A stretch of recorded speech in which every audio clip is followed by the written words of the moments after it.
Hello friends, welcome in this class इंसान प्रोबायोलॉजी। जैसा कि आपको पता है कि ये चैनल लगातार आपको CSIR, नेट, टिफर,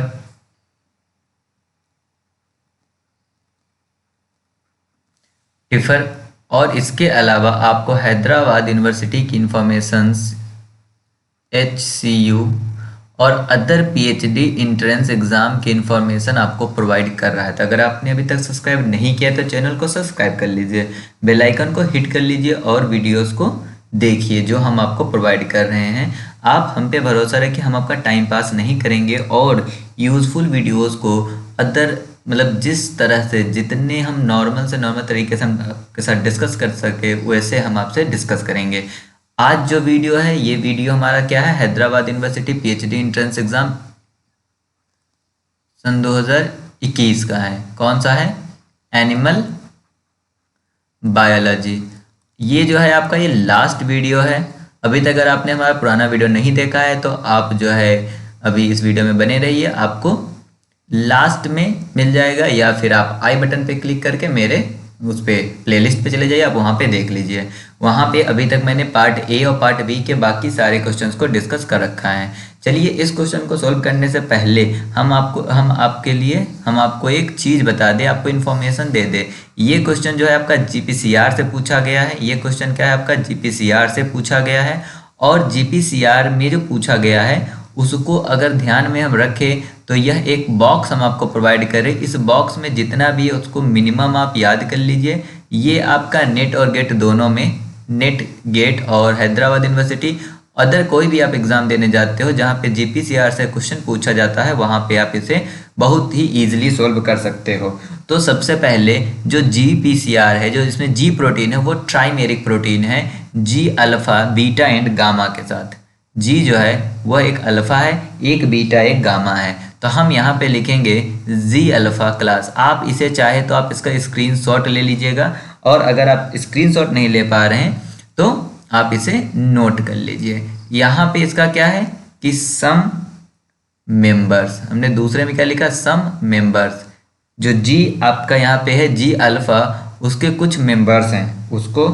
फिर यहाँ पे मैंने लिखा है एक्शन मीडिएटेड बाय। एक्शन कौन मीडिएट करता है, मतलब जो आपका रिजल्ट आएगा वो क्यों आता है, वो मैंने आपका यहाँ पे लिखा है। और तीसरा जो है वो आपका होगा इफेक्ट, मतलब क्या इफेक्ट इसका पड़ रहा है, इसका फंक्शन क्या है, वो हम आपको यहाँ पे बता रहे हैं। आप इस बॉक्स को अगर आप तैयार करते हो तो मान लीजिए कि आपके एक क्वेश्चन किसी न किसी एग्जाम में जरूर आपके सही होंगे।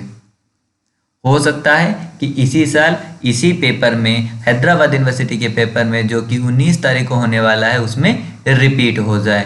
तो इसलिए आप क्या करोगे, आप इस बॉक्स को बहुत ही ध्यान से लिखोगे। सबसे पहले जी अल्फा का जो क्लास है वो आपका एक है GS। इसे S का मतलब स्टिम्युलेटरी है। यहाँ पे क्या है कि G प्रोटीन स्टिम्युलेट हो जाएगा। इसका जो मेंबर है वो आपका दो मेंबर है, एक है G अल्फा S और दूसरा आपका G अल्फा OLF। ठीक है, इन दोनों का जो एक्शन है मीडिएटेड जो है वो अल्फा सब यूनिट मीडिएट करेगा, और दोनों के दोनों का जो फंक्शन है, इफेक्ट है, वो होगा एक्टिवेशन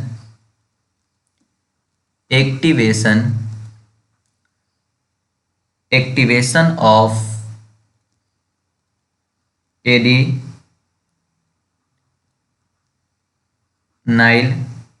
साइक्लेज। एडेनाइल साइक्लेज का एक्टिवेशन होगा। तो आप ये याद रखोगे कि GS में दो है, G अल्फा S है और G अल्फा OLF। अब दूसरा G इनहिबिटरी या O, जियो से नाम से क्वेश्चन। तो इस कंडीशन में एक आपका है G अल्फा आई। जी अल्फा आई जो है यह आपका अल्फा सब यूनिट से मीडिएटेड है और इसमें आपका क्या होता है, इनहिबिशन होता है, इनहिबिट एडिनाइल साइक्लेस। यहाँ पे क्या हो रहा है, इनहिबिट हो रहा है एडिनाइल साइक्लेस का, ठीक है। दूसरा इसी के जो दूसरी यूनिट है जिसे हम बीटा गामा सब यूनिट कहते हैं, यह एक्टिवेट करता है, एक्टिवेट पोटेशियम चैनल, ठीक है। अब इसका एक और रूप है, वो क्या करता है, देखिए जी अल्फा टी। यहां पे टी का मतलब होता है ट्रांसड्यूसन। इसमें जो है मीडिएटेड अल्फा के थ्रू है और ये जो है आपका एक्टिवेट करता है, एक्टिवेट सीजीएमपी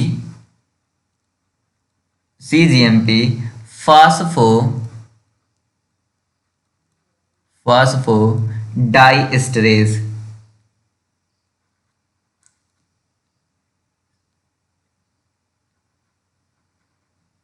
फास्फोडाइएस्टरेज। तो आप यहाँ पे मैंने आपको कुछ अदर इंफॉर्मेशन दिया है कि जिससे कि अगर ये क्वेश्चन ना हो कि रिपीट हो तो आप इसे बहुत ही इजीली सॉल्व कर सके। अगला इसका जो है आपका एक है जी अल्फा ओ। तो जब जी अल्फा ओ आता है तो इसमें बीटा गामा सब यूनिट काम करता है और ये जो होता है वो आपका एक्टिवेट करता है, सबसे पहले एक्टिवेट द पोटेशियम चैनल। और क्या करता है, और ये इनहिबिट करता है कैल्शियम चैनल को, इनएक्टिवेट कैल्शियम चैनल। तो आज हम आपको यहाँ पे इतना ही दे रहे हैं। अगर आपको और ये जानना है तो आप इस चैनल को सब्सक्राइब कीजिए और कमेंट में आप कमेंट कीजिए कि आपको जीपीसीआर पढ़ना है हमसे। अगर हम जीपीसीआर जब पढ़ाएंगे तो हम इसका जो बचा हुआ बाकी पार्ट है वो भी बताएंगे, बट यहाँ से हमारा आंसर आ जाएगा। यहाँ पे क्वेश्चन क्या बोल रहा, inactivation of calcium plus channel is mediated by one of the following family members of the trimeric ji protein. तो यहाँ पे क्या है, इनएक्टिवेशन दिया हुआ है कैल्शियम चैनल का। इनएक्टिवेशन कौन कर रहा है, जी नॉट। तो G naught is the correct answer for this question. Okay, इसके आगे अगर आपको जानना है तो आप चैनल पे बने रहिए, सब्सक्राइब कर लीजिए, बेल आइकन को हिट कर लीजिए। दूसरी चीज हम आपको बताएं कि आपका जो ऊपर आई बटन है, आई बटन पे आपको प्लेलिस्ट खुल रही होगी, वहां से आप जाके हमारे और वीडियो देख सकते हैं, जैसे कि हैदराबाद यूनिवर्सिटी की सेक्शन ए, पार्ट ए और पार्ट बी के कुछ वीडियोस है, और आपका टिफर एग्जाम से रिलेटेड है, CSIR एग्जाम से रिलेटेड कुछ वीडियोस है, आप उसको भी देख सकते हैं। देखिए यहाँ पे जो प्रोसेस दिया हुआ है, यहाँ पे आपको कुछ चीजें समझने की जरूरत है। लिखा है refers to the process of glycogen synthesis. देखिए यहाँ पे क्या है, ग्लाइकोजन सिंथेसिस। हम ये मान के चलते कि आपको कुछ नहीं आता है। अगर आपको कुछ नहीं आता है तो हम आज आपके लिए एक की पॉइंट दे दे, इस की पॉइंट को आप हमेशा याद रखिएगा और आपका ये की पॉइंट हर जगह काम आएगा। जब भी सिंथेसिस की बात होता है, जब भी सिंथेसिस की बात होता है तो हम जो है जीनो यूज करते हैं, जीनो। अब किसका, तो GLY ग्लाइको जीनेसिस कीजिए, जीनो नहीं, जीनेसिस। तो जीनेसिस का मतलब होता है फॉर्मेशन, यहाँ पे क्या है हमारा, जीनेसिस है, और जीनेसिस का मतलब क्या होता है, फॉर्मेशन। तो यहाँ पे किसका फॉर्मेशन, ग्लाइकोजन का। तो ग्लाइकोजन सिंथेसिस का क्या मतलब होता है, ग्लाइकोजन का फॉर्मेशन होना। तो ग्लाइकोजन का फॉर्मेशन क्या होता है, ग्लाइकोजिनेसिस। तो इसका जो आंसर पहला क्या होगा, glycogenesis refers to the process of glycogen synthesis. देखिए यहाँ पे क्या था, जीनोलाइसिस। लाइसिस तो हो नहीं सकता, लाइसिस का मतलब होता है टूटना। दूसरा यहाँ क्या है, ग्लाइकोजिनोलाइसिस, ये भी नहीं होगा और ग्लाइकोलिसिस भी नहीं होगा। अगर आप पहला भी बताओगे तब भी आपका इसका आंसर पता चल जाएगा, लेकिन चलिए हम आगे पढ़ लेते हैं, अदर करेक्ट करते हैं। Refers to the process of glucagon breakdown, लो ग्लूकोजन है, ग्लाइकोजन है, ग्लाइकोजन ब्रेकडाउन। अब यहाँ पे देखिए, जब हमने कहा कि फॉर्मेशन के लिए यूज हो रहा है जिनेसिस, तो ब्रेकडाउन के लिए यूज करते हैं हम लाइसिस। क्या यूज करते हैं, लाइसिस। तो जो लाइसिस वाला टर्म है उसे यूज कीजिए तो क्या होगा, GLY ग्लाइको जीनोलाइसिस, ग्लाइकोजीनोलाइसिस। तो ग्लाइकोजीनोलाइसिस, ग्लाइकोजन का टूटना। अगला क्या है, refers to the process of glucose. देखो क्या है आपका, ग्लूकोज से आपको बनाना है पायरुवेट। तो यहां पे क्या हो रहा है, ग्लाइकोजन टूट रहा है, ग्लाइकोजन का एक मॉलिक्यूल टूट के 2 मॉलिक्यूल पायरुवेट का बनाता है। और ये प्रोसेस जो है यहाँ पे क्या हो रहा है, ग्लाइकोजन का ब्रेकडाउन हो रहा है। तो ग्लाइकोजन बोले सॉरी, यहाँ पे क्या हो रहा है, ग्लूकोज का ब्रेकडाउन हो रहा है, एक ग्लूकोज मिलके 2 पायरुवेट बनाता है। तो अब यहाँ पे जो टर्म यूज होगा GLY ग्लाइकोलाइसिस, ग्लूकोज का पायरुवेट में कन्वर्जन ग्लाइकोलाइसिस। ये जो है ग्लाइकोलाइसिस साइकिल के नाम से जाना जाता है। तो अगर आपने ग्लाइकोलाइसिस साइकिल पढ़ा होगा तो भी ये आप क्वेश्चन बहुत इजी से निकाल सकते थे। अगर आपको पढ़ना है ग्लाइकोलाइसिस साइकिल तो सेम आपको क्या करना पड़ेगा, सबसे पहले तो हमारे चैनल को सब्सक्राइब करना पड़ेगा, उसके बाद बेल आइकन को हिट करके कमेंट में बताना होगा कि आप हमें बायोकेमिस्ट्री पढ़ाइए। देखिए जब बायोकेमिस्ट्री में आपको पढ़ाऊंगा, इस बात की गारंटी देता हूँ, आपको कोई भी स्टेप रटने की जरूरत नहीं होगी, आप सारे स्टेप्स को ऐसे ही समझ जाएंगे, क्योंकि जब मैं बायोकेमिस्ट्री पढ़ाऊंगा तो आपको बहुत ही बेसिक से पढ़ाऊंगा। लेकिन उसके लिए आपको क्या करना होगा, चैनल को सब्सक्राइब करना होगा, 1000 सब्सक्राइबर पुराने होंगे आपको पहले। तो पहले आप ये टास्क पूरा कीजिए, उसके बाद हम आपको हर एक टॉपिक का मतलब डीपली नॉलेज देंगे। चलिए हम अगले क्वेश्चन पे चलते हैं। BRCA2 प्रोटीन, यहाँ पे जो लिखा है BRCA2 protein is involve in repairing the damaged DNA। ये आपका फंक्शन बता रखा है कि DNA डैमेज होता है तो उसके रिपेयरिंग में BRCA2 प्रोटीन काम आता है। ठीक है, अब आपको यहाँ पे क्या याद रखना है कि BRCA2 जो है यह एक ट्यूमर सप्रेसर है,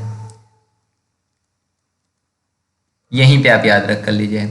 दूसरा जो BRCA है इसका एक्टिवेशन कैसे होता है, तो ये आप समझिए, इसका एक्टिवेशन होने के लिए क्या है कि DNA में डबल स्टैंडर्ड ब्रेक लगना चाहिए। जैसे ही DNA में डबल स्टैंडर्ड ब्रेक लगता है वैसे ही आपका BRCA2 जो है RAD51 के साथ कॉम्प्लेक्स बना के एक्टिवेट होता है। और जब यह RAD51 और BRCA2 जो है एक्टिवेट होता है तो ये रिकॉम्बिनेशन और DNA रिपेयर कराता है।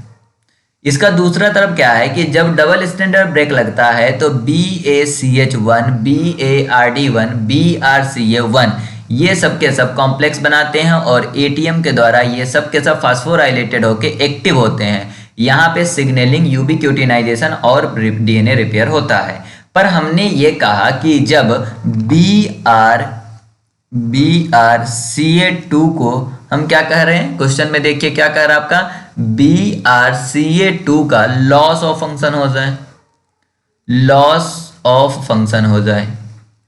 अगर BACR2 का लॉस ऑफ फंक्शन हो जाए तो आप समझिए लॉस ऑफ फंक्शन का क्या मतलब होता है। लॉस ऑफ फंक्शन का मतलब होता है ऐसा म्यूटेशन होना जिसके बाद मॉलिक्यूल अपना फंक्शन को भूल जाए, अपने फंक्शन को कर ही ना पाए। अपने फंक्शन को जब यहाँ पे अगर BRCA2 फंक्शन अपना नहीं करेगा तो क्या इफेक्ट होगा, रिकॉम्बिनेशन और DNA रिपेयर नहीं होगा। तो क्या नहीं होगा, DNA रिपेयर नहीं होगा बाय रिकॉम्बिनेशन। तो सी इसका करेक्ट आंसर है, repair by the homologous recombination सबसे ज्यादा अफेक्ट होगा अगर BRCA में लॉस ऑफ फंक्शन होता है तो।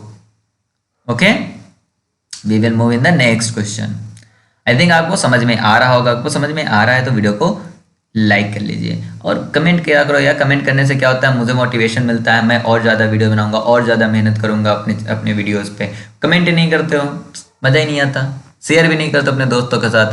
देखो जैसे 192 सब्सक्राइबर हैं यार, इतने कम सब्सक्राइबर से थोड़ी होता है। जैसे मैंने कहा भी है कि अगर आपका 200 होता है तो मैं मॉर्निंग डोज इवनिंग डोज लाऊंगा, जिसमें मैं टिप्स पे आपके कुछ कंसेप्ट को सही कराऊंगा।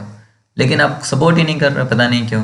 सब्सक्राइब करने में क्या जाता है, या शेयर करने में क्या है, शेयर वाला बटन दबाओ, अपने ग्रुप्स में, कॉलेज के ग्रुप्स में डालो, उसमें देखो। क्योंकि इस पे तो इकोलॉजी की भी हम वीडियो स्टार्ट कर चुके हैं अभी तक, पर कोई रिस्पॉन्स ही नहीं आ रहा आप लोगों का।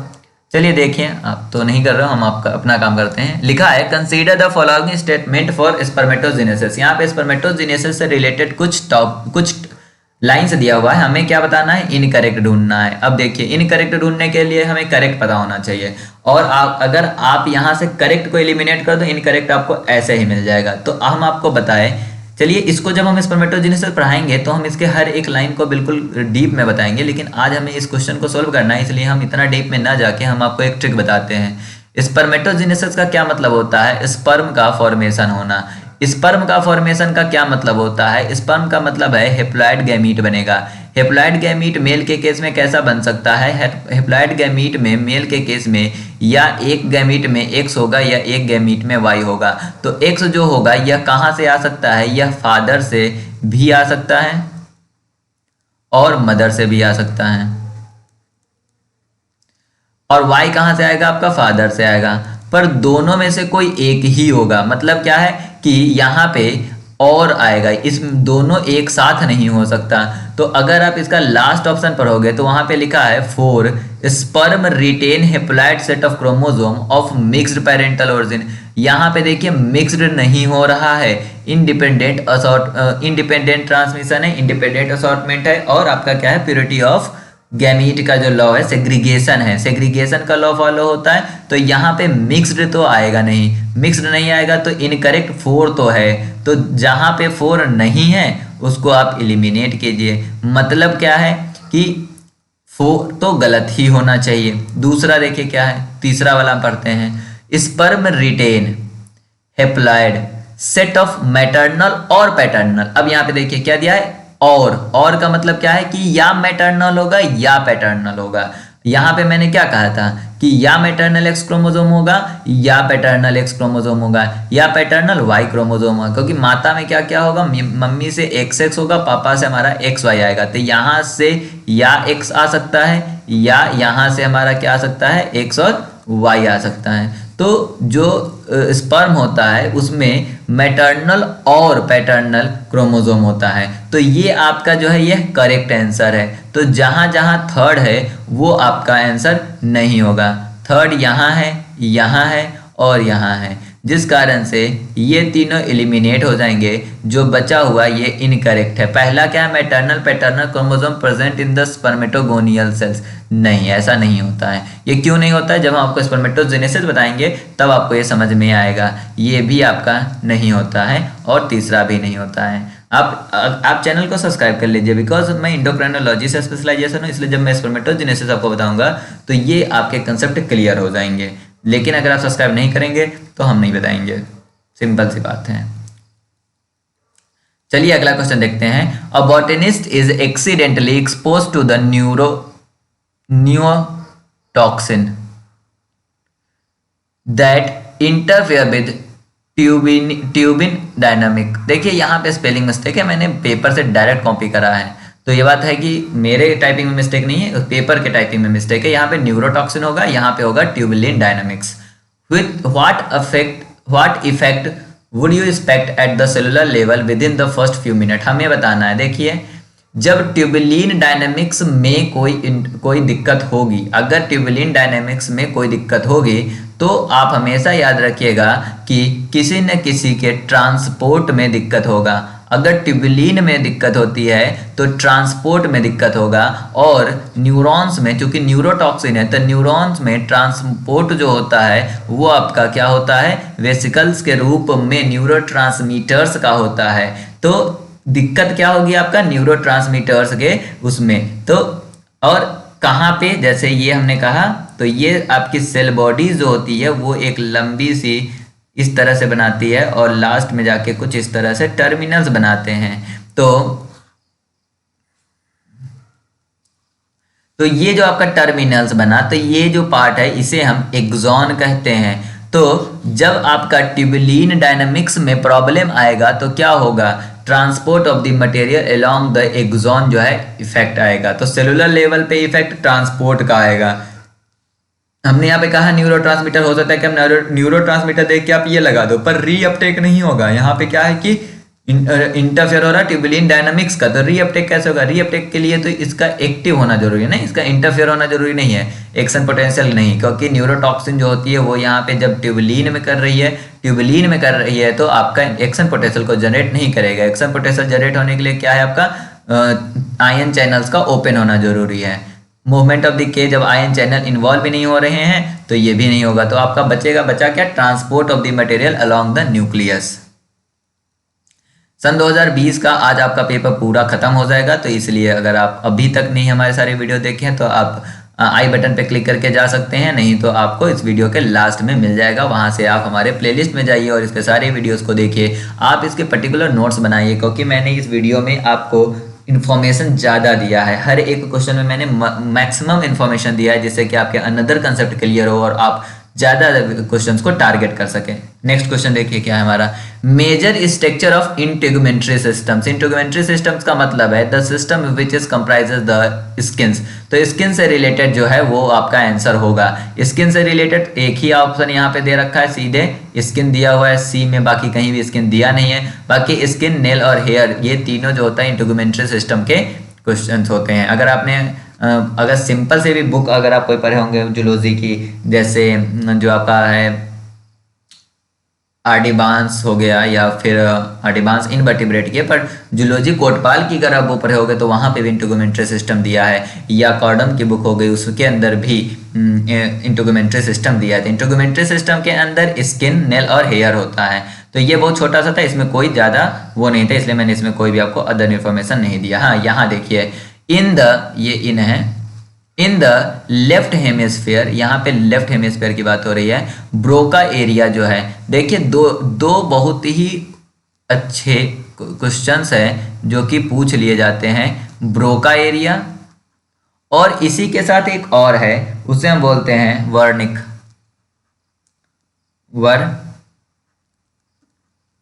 Wernicke area. अब देखिए ब्रोका एरिया, वर्निक एरिया दोनों जो होता है वो स्पीच से रिलेटेड है या लैंग्वेज से रिलेटेड है। स्पीच और लैंग्वेज से रिलेटेड है। ब्रोका एरिया, वर्निक एरिया की क्या खास बात है, ब्रोका एरिया और वर्निक एरिया, जो ब्रोका एरिया है ये एरिया आपका लेफ्ट पोजीशन, आज आप याद रखिए, लेफ्ट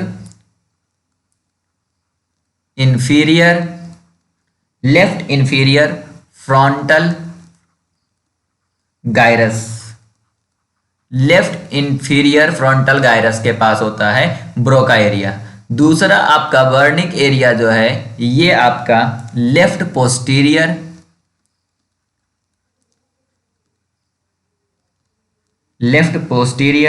सुपीरियर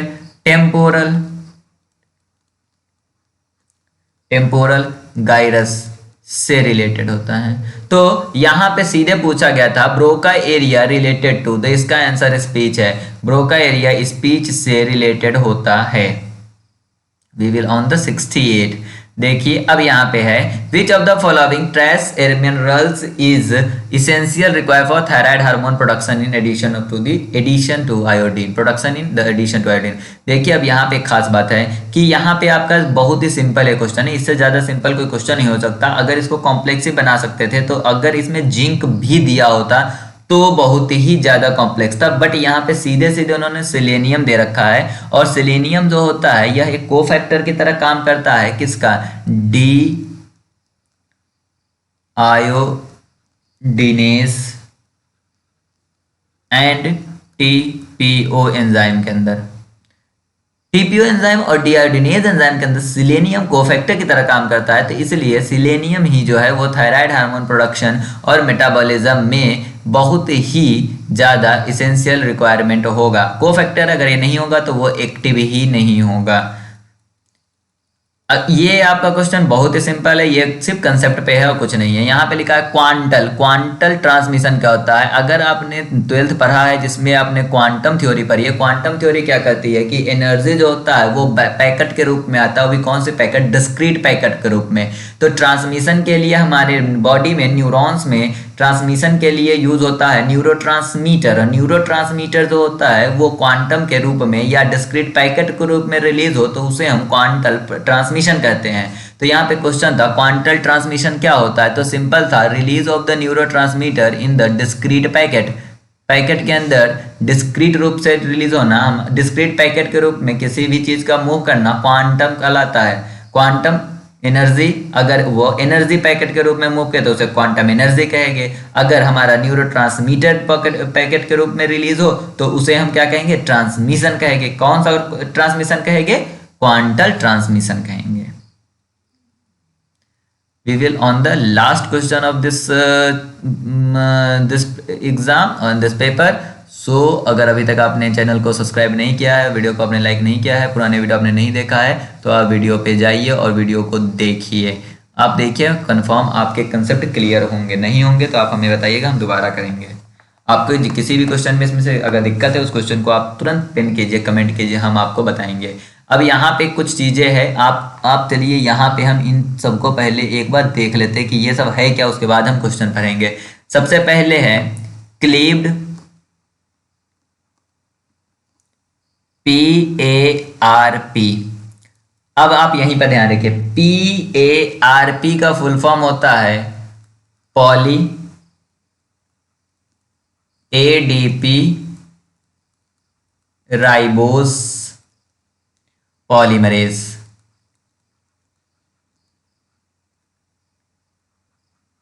ठीक है, अब ये आपको देखना है कि PARP जो है ये क्लीव होता है कैस्पेजेस के द्वारा। कैस्पेजेस के द्वारा कैस्पेजेस जो है वो एक्टिव होता है एपोप्टोसिस में। एपोप्टोसिस में कैस्पेजेस कहाँ एक्टिव होता है? एपोप्टोसिस में। अब आप देखिए कि अगर आपका कोई सेल जो है वो कैंसर से रिलेटेड है तो कैंसर में अनकंट्रोल, कैंसर में क्या होता है? अनकंट्रोल सेल डिवीजन होता है।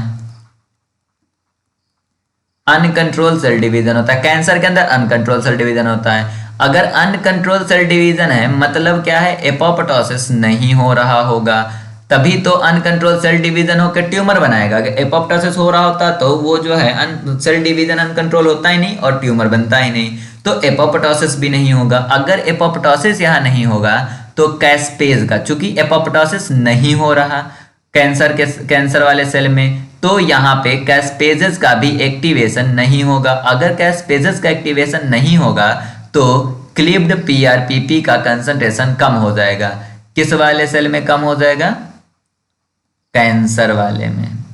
कैंसर सेल में जो है आपका PARP, क्लीव्ड PARP का कंसंट्रेशन कम होगा। क्यों कम होगा? मैंने बताया आपका, अगर वो कैंसर सेल है। लेकिन अगर हम इसको किसी ड्रग से ट्रीट करें, जब हम ड्रग से ट्रीट करेंगे तो क्या होगा? जब ड्रग से ट्रीट करेंगे तो कैंसर सेल का जो है वो कैंसेरियस से नॉन कैंसेरियस बनेगा। जब नॉन कैंसेरियस बनेगा तो एपोप्टोसिस एक्टिव हो जाएगा। एपोप्टोसिस एक्टिव होने से कैस्पेज एक्टिव होगा। कैस्पेज एक्टिव होने से PARP जो होगा वो आपका एक्टिव होगा। इसकी कंसंट्रेशन ड्रग देने के बाद, ड्रग के बाद जो है ट्रीटेड ज्यादा होगा। ठीक है, चलिए ये आई थिंक आपको समझ में आ गया होगा। PRPP क्या होता है? Poly ADP ribose polymerase. ये कैस्पेजेस के द्वारा, जब कैस्पेज एक्टिव होता है तो PRPP को क्लीव करता है। लेकिन कैस्पेज एक्टिव कब होता है? एपोप्टोसिस में। पर कैंसर के सेल में एपोप्टोसिस नहीं होता। एपोप्टोसिस नहीं होगा तो कैस्पेज एक्टिव नहीं होगा। कैस्पेज एक्टिव नहीं होगा तो ये क्लीव नहीं होगा। जब क्लीव नहीं होगा तो कैंसर सेल में इसका अमाउंट PRPP का बहुत कम होगा। लेकिन जैसे ही ड्रग से हम ट्रीट करेंगे तो इसका अमाउंट बढ़ जाएगा। चलिए दूसरा हम देखते हैं CYC एलाइन साइक्लिन D1। इसको भी हम यहाँ पे लिख लेते हैं CYC align cyclin D1।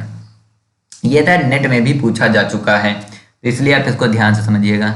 Cyclin D1 जो है यह आपका ओंकोजेनिक ड्राइवर है। ओंकोजेनिक ड्राइवर है। जब ओंकोजेनिक ड्राइवर का मतलब है कि जब साइक्लिक D1 होगा तो ये अनकंट्रोल सेल ग्रोथ कराएगा।